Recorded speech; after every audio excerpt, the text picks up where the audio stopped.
Cristo Redentor. O Trump, ele está com um problemão.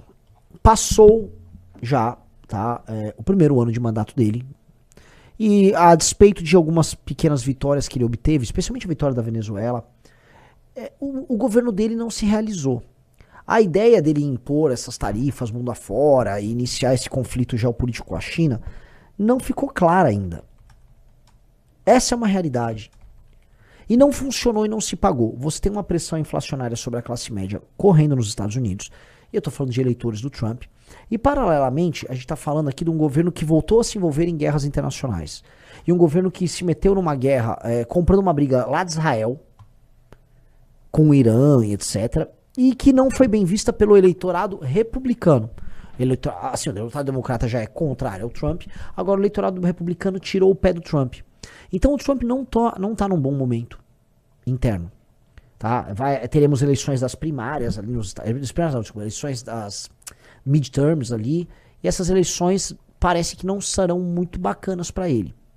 Tá? Então o cenário do Trump é de um cara que precisa, vamos dizer, gerar fatos e elementos para manutenção da sua posição política, e é uma posição que foi abalada.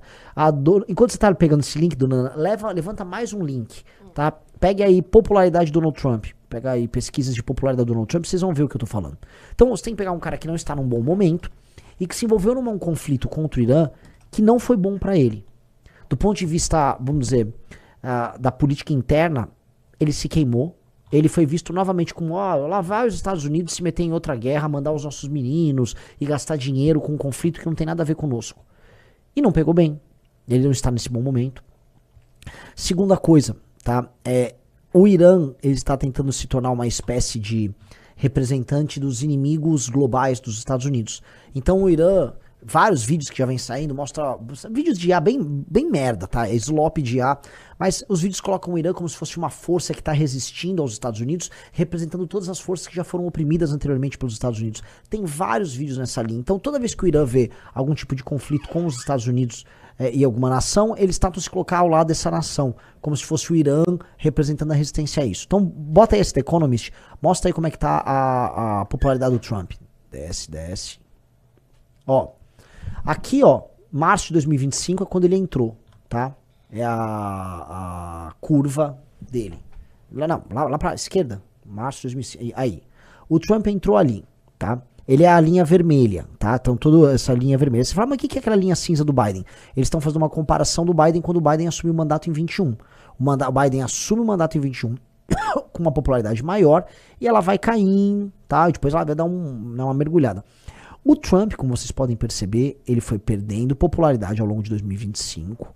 Aí vai de janeiro, fevereiro, março, abril. Em abril ali, de março para abril, você tem vamos dizer, o aprofundamento. Não, março para abril agora desse ano, de 26. O aprofundamento do conflito com o Irã. E o que você tem? Um mergulho na popularidade do Trump. Um grave mergulho na popularidade. A gente tá falando aí de um cara que tá, vamos dizer, altamente, vamos colocar aqui, reprovado. Tá? Ele está abaixo dos 50%, ele está abaixo da taxa de aprovação, ele está bem mergulhado, tá? Nessa reprovação. E é um cenário muito ruim para o Donald Trump. Se ele vai eleger deputados, senadores, os tais midterms, eleições que acabam avaliando o mandato, a sensação é de que o Trump tá boiando. Ele havia dito que ia colocar os Estados Unidos, olha só, eu vou colocar os Estados Unidos fora de qualquer guerra, e eu vou fazer com que os Estados Unidos resolvam na base da diplomacia a guerra Ucrânia e Rússia. Vocês lembram disso? Quem tá no chat fala, lembro. Esse era o argumento do Trump. Tá rolando esse argumento, dona Ana? Não tá. Os Estados Unidos tá mais... Assim, a guerra da Ucrânia continua e os Estados Unidos estão envolvidos em mais guerras. Tá? O pessoal falou, tá na live... Pessoal, assim, a gente não marcou... Essa live não começou no canal do MB Live TV, né? Não. Como a gente disse ontem, todas as lives, análises renais serão feitas a partir de agora somente no canal do Renan. Que é complicado que a gente perde público fazendo isso, né? Tem que jogar ela agora e a gente, juridicamente falando, não pode começar ela no canal vermelho e depois jogar pra cá. Puta então, saco. A partir de agora, já estejam avisados e comuniquem a todos. Ok. Então, assim, esse gráfico aqui, temos aqui o cenário de Donald Trump. Paralelamente, Donald Trump ele está sendo muito pressionado. Isso é uma coisa que vem lá do governo Obama com a questão das terras raras, tá? Desculpa, eu tenho que fazer um preâmbulo, mas esse preâmbulo é importante. Os Estados Unidos, eles eram os maiores produtores mundiais das tais terras raras. Produtores não, eles eram os maiores mineradores e tinham a tecnologia do processamento caríssimo e altamente poluente. A empresa americana que cuidava disso, uma empresa que ficava lá na Califórnia, ela vai quebrando e a China vai comprando ativos nessa área e desde os anos 80 a China investe num programa nacional de terras raras. A China começa a investir nos anos 80, tem uma frase muito famosa do Deng Xiaoping que fala o seguinte: olha, as terras raras serão para a China o que o petróleo é para a Arábia Saudita. E ele começa a montar, já dos anos 80 para os anos 90, uma cadeia complexa envolvendo terras raras na China. Tudo isso porque a China tem muita terra rara, e a China também não tem, vamos dizer, grandes leis ambientais que impedem eles de fazer um tratamento e o processamento das terras raras que polui demais. Então, China se encaminha para isso. No governo do Obama, você já começa a ter, né, esse mal-estar com o fato da China ter a produção desses minérios e dos Estados Unidos depender deles. E aí, quando os Estados Unidos vão para uma guerra tarifária com a China avisa, eu vou tarifar então a terra rara.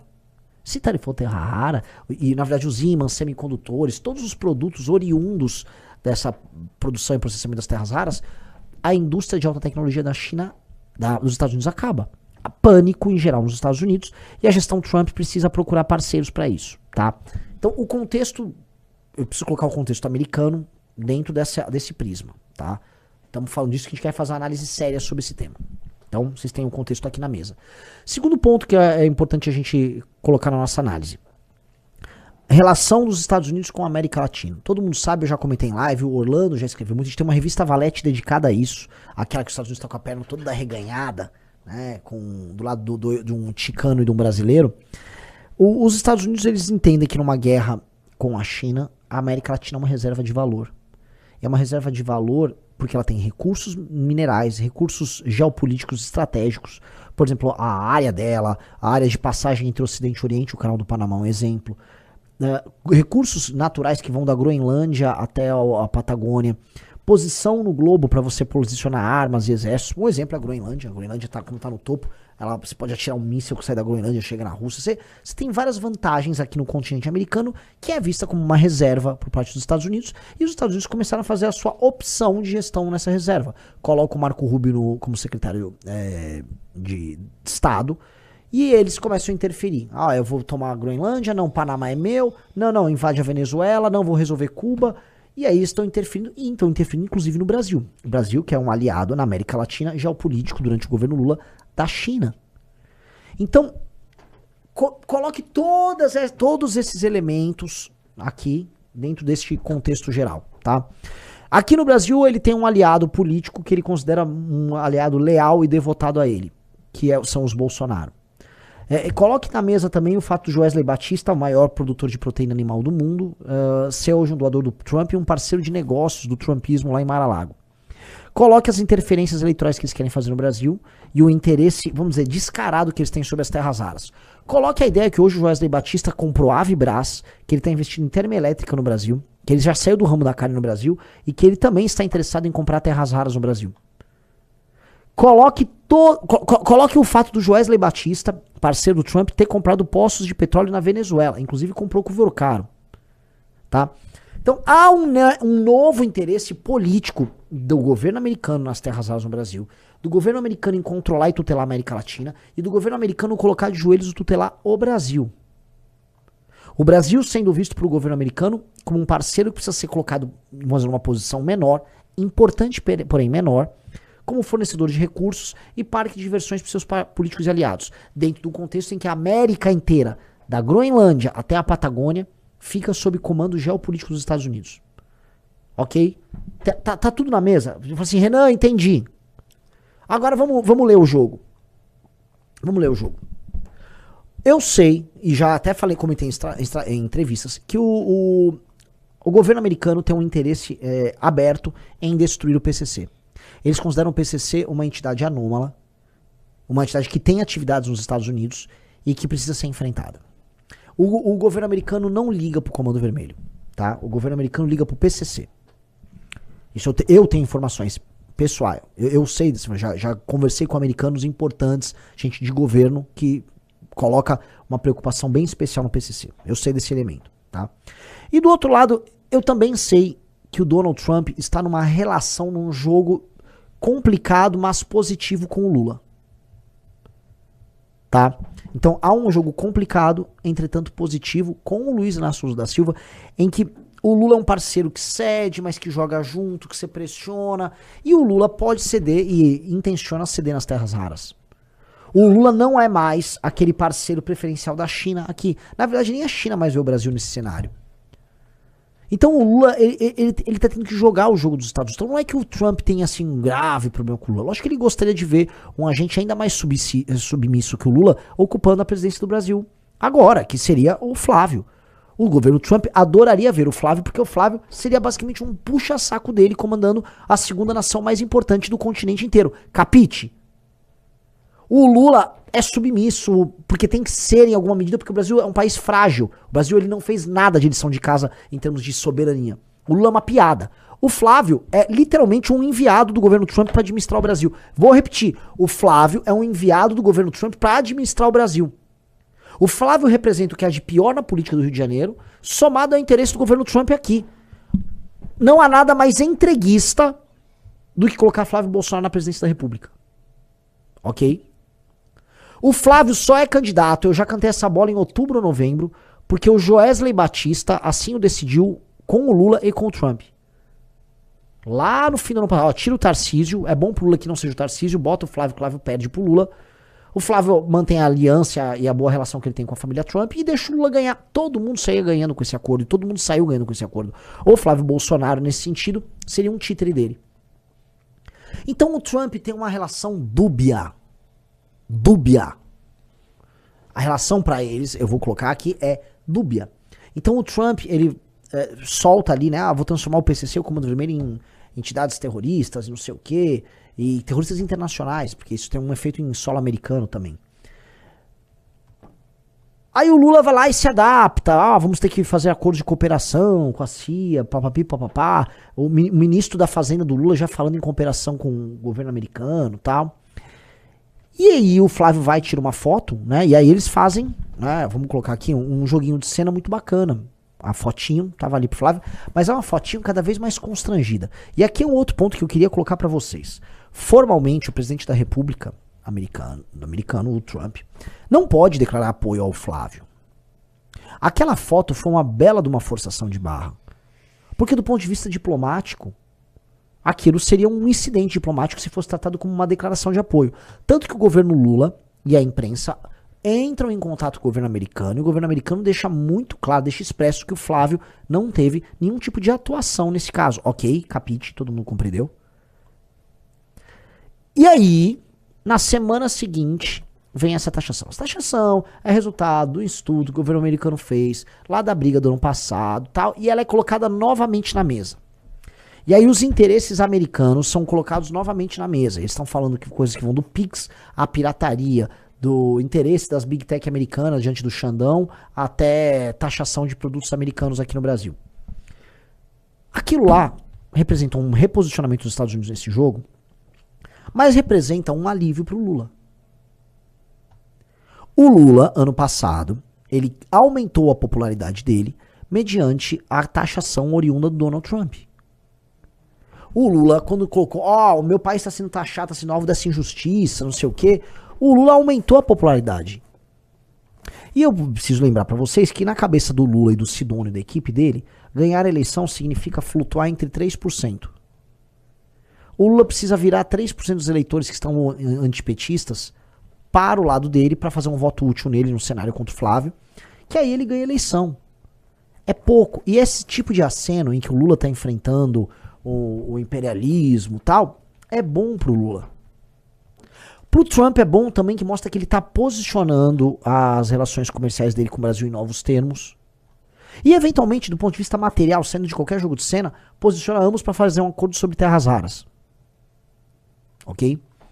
Então o cenário é um cenário, como eu posso colocar, complexo, que as pessoas não estão entendendo por completo, mas que teve um pequeno benefício pro Flávio na semana passada, um respiro, e agora um benefício que pode ser permanente pro Lula nos próximos 1, 2 meses.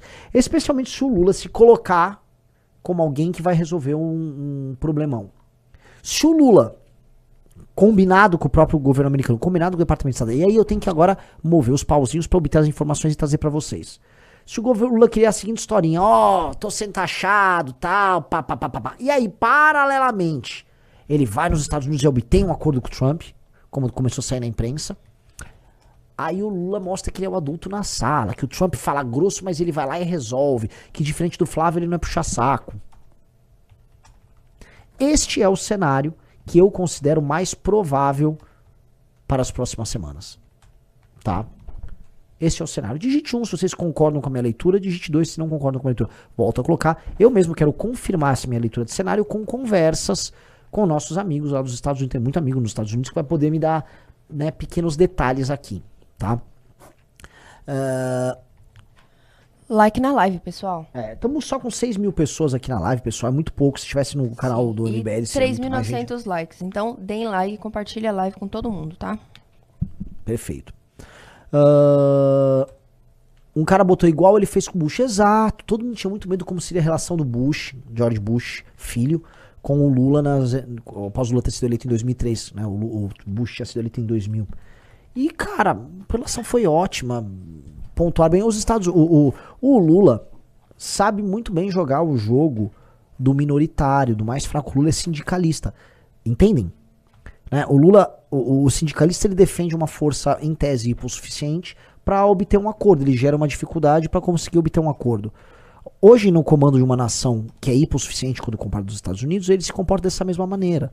Então ele vai tentar obter um acordo que o beneficie. Ele já fazia isso nos tempos de sindicato.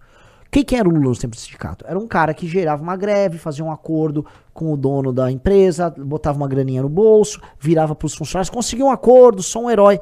E jogo que segue, ele se beneficiava. O que o Lula está fazendo agora, como presidente da República, é a mesmíssima coisa que ele fazia em idos de 78, 79, quando ele era líder sindical. Ó, o pessoal falou que saiu uma bomba do Intercept, vamos ver? Será que não é essa daqui que eu já tenho, ó? É a do Zettel, gente, que vocês estão falando, ou é mais uma? Vamos ver. É essa? Se for a do Zettel, a gente já tem. Eu vou abrir o Intercept aqui pra gente ter certeza. Enquanto isso, like na live. Deixa eu ver. 21 de janeiro de 2025. Fabiano Zettel manda. Irmão, fala comigo. Me dá um norte? Mesmo que seja, não faz P nenhuma até eu voltar. Dona Evorcaro, oi. Aí o Zettel manda, oi. O Evorcaro, vamos fazer tudo. Dá quanto? O Zettel, total, 55 milhões. Manda quanto? Paga o quê? Eu vou mandar e você resolve. Félix já falou que não vem, pra você saber.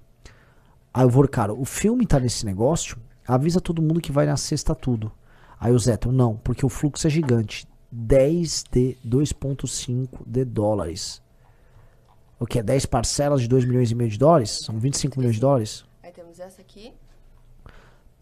Aí o Vorcaro, filme você pagou? Ele, irmão, não veio R$1, tem 3 semanas, paguei foi nada. Aí o Vorcaro, putz, e filme não está na lista de 55,5 milhões. Aí o Vorcaro, esse é o mais importante disparado, não pode falhar mais. Aí o Vabizneto, soma o valor amanhã, ou deixa de pagar algumas coisas. Ele soma, ok. Ih, cara, eu vou te falar, tá? Eu não achei flop nada.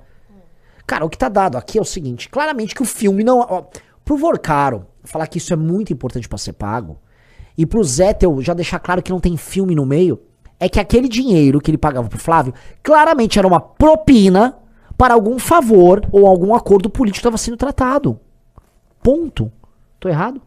Certíssimo. Não é sobre filme. Aliás, tá, eu até falei isso no Morning Show, que é difícil conversar lá naquela confusão, mas assim, claramente...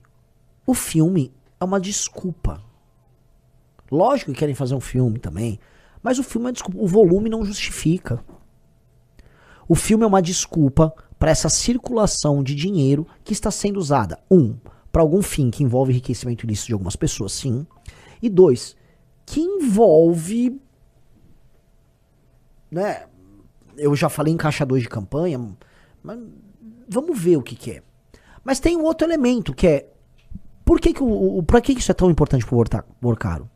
Por que diabos o Vorcaro quer colocar dezenas de milhões com muita intensidade nesse filme? Donana? E parece ser uma prioridade muito forte, né? Não é? A conversa mostra um senso de conversa mostra- urgência exatamente. nas partes. Então, o que o Flávio fez pra ele tá tão... Eu repito, alguém coloca aí no chat, o que o senhor Flávio Bolsonaro fez pra justificar toda essa sangria desatada? Pra justificar uma grana dessa monta, é óbvio que foi algum tipo de favor. Foi um favor com a Suprema Corte, foi um favor no Senado, foi um favor junto ao BRB. Lembrando que o Flávio Bolsonaro era parceiro do cara do BRB. Foi um favor, posso falar, um mais quente do que esse? Cláudio Castro comprando, a Previdência do Rio de Janeiro comprando títulos podres do Banco Master. O Cláudio Castro era um parceiro direto do Flávio Bolsonaro. O Cláudio Castro era do PL. Ele seria candidato ao Senado com o apoio do Flávio Bolsonaro. Ele comprou, checa ali quantos bilhões foram da Previdência do Rio. Foram alguns bilhões. Uma propininha, assim, você pagar 500 milhões de propina pro Cláudio Castro, pro Flávio Bolsonaro, perto de 10 bilhões de título podre, não é nada. A autarquia investiu cerca de 3 bi. De 3 a 3,7 bilhões nos cofres da Previdência. E aí? Será que foi isso? O que Flávio Bolsonaro fez pra Daniel Vorcaro e Fabiano Zé estarem tão desesperadas em pagar esse valor? Gente, não é a vontade deles em investir no cinema nacional, galera. Vamos ser, sabe, todo mundo é adulto aqui.